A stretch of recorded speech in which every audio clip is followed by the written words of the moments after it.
உங்களுடன் ஸ்டாலின் திட்டத்திற்கு பெயருக்கு எதிராக வழக்கு தொடர்ந்த அதிமுக முன்னாள் அமைச்சர் சி வி சண்முகத்திற்கு 10 லட்சம் ரூபாய் அபராதம். அரசியல் சண்டையை நீதிமன்றத்திற்கு கொண்டு வராதீர்கள் என தலைமை நீதிபதி காட்டம். திட்டங்களின் பெயர்களில் முதலமைச்சரின் பெயர் படத்தை பயன்படுத்தலாம். உச்சநீதிமன்றம் அனுமதி.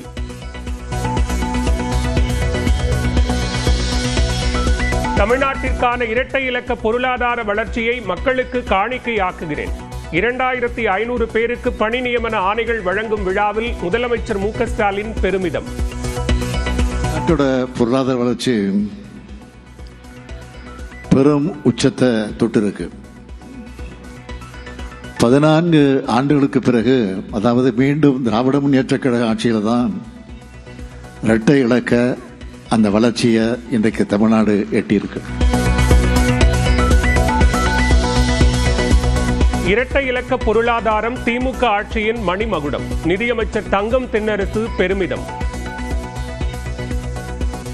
திராவிட மாடல் ஆட்சியினுடைய சாதனைகளில் மற்றொரு மணிமகுடத்தில் குறித்த வைரக்கல்லாக தமிழ்நாட்டினுடைய பொருளாதாரம் இரட்டை இலக்கத்தை எட்டி 11.8% இன்றைக்கு அந்த பொருளாதார குறியீடுகள் உயர்ந்திருக்கிறது. உடுமலைப்பேட்டை அருகே அதிமுக எம்எல்ஏவின் தோட்டத்தில் காவல் சிறப்பு உதவி ஆய்வாளர் சண்முகவேல் கொலை. குடும்ப தகராறை விசாரிக்க சென்றபோது வெட்டி கொன்ற தந்தை மகன்கள். விசாரிக்க செல்லும் காவல்துறையினருக்கே பாதுகாப்பு இல்லை என எடப்பாடி பழனிசாமி குற்றச்சாட்டு.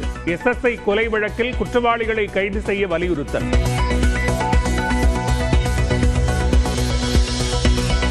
மன அழுத்தத்தால் பாதிக்கப்பட்டவர் கோவை காவல் நிலையத்தில் தற்கொலை. அலட்சியமாக இருந்த உதவி ஆய்வாளர் மற்றும் காவலர் பணியிட மாற்றம்.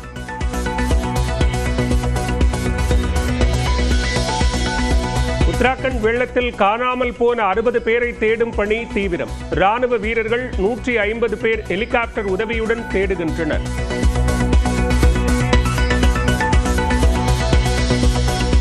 ஹரித்வாரில் மலையில் இருந்து சரிந்து திடீரென விழுந்த பாறை.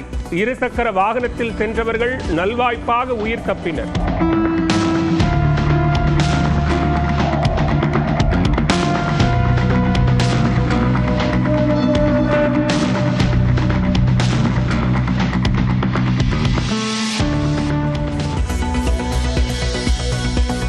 அமலாக்கத்துறைக்கு 30,000 ரூபாய் அபராதம் விதித்த உயர்நீதிமன்றம். தயாரிப்பாளர் ஆகாஷ் பாஸ்கரன் வழக்கில் பதிலளிக்க தாமதித்ததால் முடிவு.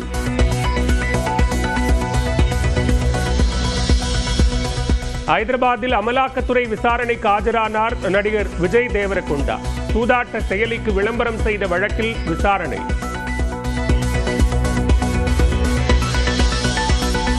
கிங்டம் படம் ஓடும் திரையரங்குகளுக்கு பாதுகாப்பு கோரிய வழக்கில் காவல்துறை பதிலளிக்க உத்தரவு. ரசிகர்களை தடுக்கவில்லை என உயர்நீதிமன்றத்தில் சீமான் தரப்பு விளக்கம். முதலமைச்சர் மு க ஸ்டாலினுடன் திருமாவளவன், முத்தரசன், சண்முகம் சந்திப்பு. சாதிய ஆணவ கொலைகளை தடுக்க தனி சட்டம் இயற்ற வலியுறுத்தல்.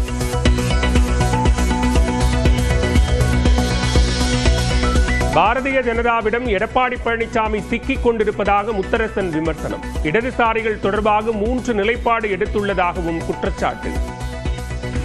3 பேச்சு பேசுறாரு. ஒரு முதலமைச்சராக இருந்தவர், ஒரு கட்சியுடைய பொதுச் செயலாளர், எதிர்கட்சி தலைவராக இருக்கக்கூடியவர் ஒரு கட்சி குறித்து 3 நிலை எடுக்கிறார். உண்மையிலேயே அவர் நினைச்சு பரிதாபப்பட வேண்டிய நிலையில் தான் இருக்கிறோம். பாஜகவினுடைய நிர்பந்தத்துக்கு, நெருக்கடிக்கு அவர் ஆளாகிவிட்டார். உணவு டெலிவரி ஊழியர்கள் மின்சார ஸ்கூட்டர் வாங்க 20,000 ரூபாய் மானியம். 4 கோடி ரூபாய் ஒதுக்கி ஆணை வெளியிட்டது தமிழ்நாடு அரசு. டெல்லியில் மயிலாடுதுறை எம்பி சுதாவிடம் நகையை பறித்தவர் கைது. 4 சவரன் நகையை பறிமுதல் செய்திருப்பதாக காவல்துறை தகவல். ரெப்போ ரேட் விகிதத்தில் எந்த மாற்றமும் இல்லை. 5.5 விழுக்காடாக இருக்கும் என ரிசர்வ் வங்கி ஆளுநர் சஞ்சய் மல்கோத்ரா அறிவிப்பு.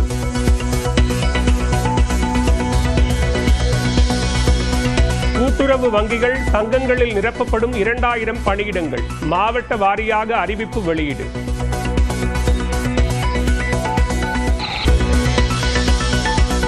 உங்களுடன் ஸ்டாலின் திட்டத்திற்கு பெயருக்கு எதிராக வழக்கு தொடர்ந்த அதிமுக முன்னாள் அமைச்சர் CV சண்முகத்திற்கு 10 லட்சம் ரூபாய் அபராதம். அரசியல் சண்டையை நீதிமன்றத்திற்கு கொண்டு வராதீர்கள் என தலைமை நீதிபதி காட்டம்.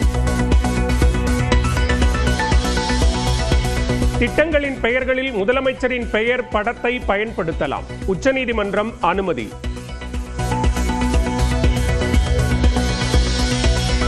தமிழ்நாட்டிற்கான இரட்டை இலக்க பொருளாதார வளர்ச்சியை மக்களுக்கு காணிக்கையாக்குகிறேன். 2500 பேருக்கு பணி நியமன ஆணைகள் வழங்கும் விழாவில் முதலமைச்சர் மு க ஸ்டாலின் பெருமிதம். நாட்டோட பொருளாதார வளர்ச்சி பெரும் உச்சத்தை தொட்டிருக்கு.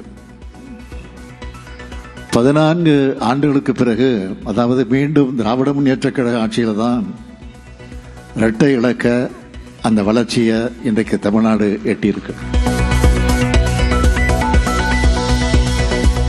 இரட்டை இலக்க பொருளாதாரம் திமுக ஆட்சியின் மணிமகுடம். நிதியமைச்சர் தங்கம் தென்னரசு பெருமிதம். திராவிட மாடல் ஆட்சியினுடைய சாதனைகளில் மற்றொரு மணிமகுடத்தில் குறித்த வைரக்கல்லாக தமிழ்நாட்டினுடைய பொருளாதாரம் இரட்டை இலக்கத்தை எட்டி 11.8% இன்றைக்கு அந்த பொருளாதார குறியீடுகள் உயர்ந்திருக்கிறது. உடுமலைப்பேட்டை அருகே அதிமுக MLAவின் தோட்டத்தில் காவல் சிறப்பு உதவி ஆய்வாளர் சண்முகவேல் கொலை. குடும்ப தகராறை விசாரிக்க சென்றபோது வெட்டி கொன்ற தந்தை மகன்கள்.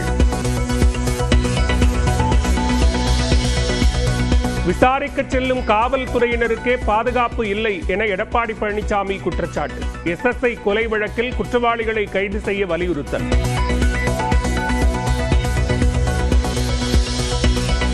மன அழுத்தத்தால் பாதிக்கப்பட்டவர் கோவை காவல் நிலையத்தில் தற்கொலை. அலட்சியமாக இருந்த உதவி ஆய்வாளர் மற்றும் காவலர் பணியிட மாற்றம்.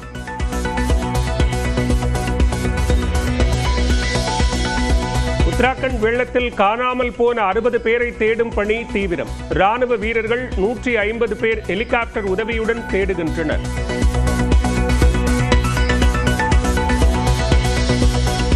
ஹரித்வாரில் மலையில் இருந்து சரிந்து திடீரென விழுந்த பாறை. இருசக்கர வாகனத்தில் சென்றவர்கள் நல்வாய்ப்பாக உயிர் தப்பினர்.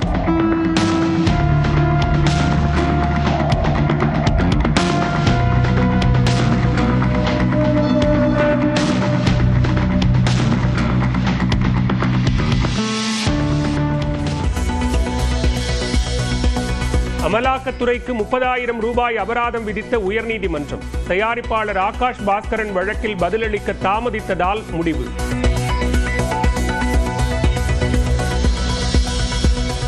ஐதராபாத்தில் அமலாக்கத்துறை விசாரணைக்கு ஆஜரானார் நடிகர் விஜய் தேவரகொண்டா.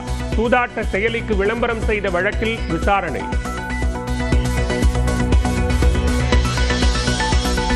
கிங்டம் படம் ஓடும் திரையரங்குகளுக்கு பாதுகாப்பு கோரிய வழக்கில் காவல்துறை பதிலளிக்க உத்தரவு. ரசிகர்களை தடுக்கவில்லை என உயர்நீதிமன்றத்தில் சீமான் தரப்பு விளக்கம்.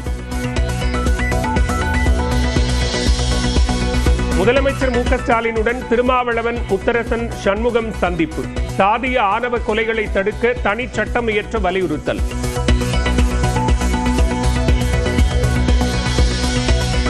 பாரதிய ஜனதாவிடம் எடப்பாடி பழனிசாமி சிக்கிக் கொண்டிருப்பதாக முத்தரசன் விமர்சனம். இடதுசாரிகள் தொடர்பாக 3 நிலைப்பாடு எடுத்துள்ளதாகவும் குற்றச்சாட்டு. 3 பேச்சு பேசுறாரு. ஒரு முதலமைச்சராக இருந்தவர், ஒரு கட்சியுடைய பொதுச் செயலாளர், எதிர்கட்சி தலைவராக இருக்கக்கூடியவர். ஒரு கட்சி குறித்து 3 நிலை எடுக்கிறார். உண்மையிலேயே அவர் நினைச்சு பரிதாபப்பட வேண்டிய நிலையில் தான் இருக்கிறோம். பாஜகவினுடைய நிர்பந்தத்துக்கு, நெருக்கடிக்கு அவர் ஆளாகிவிட்டார். உணவு டெலிவரி ஊழியர்கள் மின்சார ஸ்கூட்டர் வாங்க 20,000 ரூபாய் மானியம். 4 கோடி ரூபாய் ஒதுக்கி ஆணை வெளியிட்டது தமிழ்நாடு அரசு. டெல்லியில் மயிலாடுதுறை MP சுதாவிடம் நகையை பறித்தவர் கைது. 4 சவரன் நகையை பறிமுதல் செய்திருப்பதாக காவல்துறை தகவல்.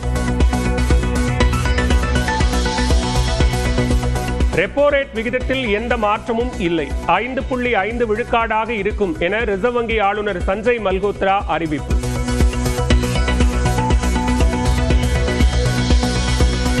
கூட்டுறவு வங்கிகள் சங்கங்களில் நிரப்பப்படும் 2000 பணியிடங்கள் மாவட்ட வாரியாக அறிவிப்பு வெளியீடு.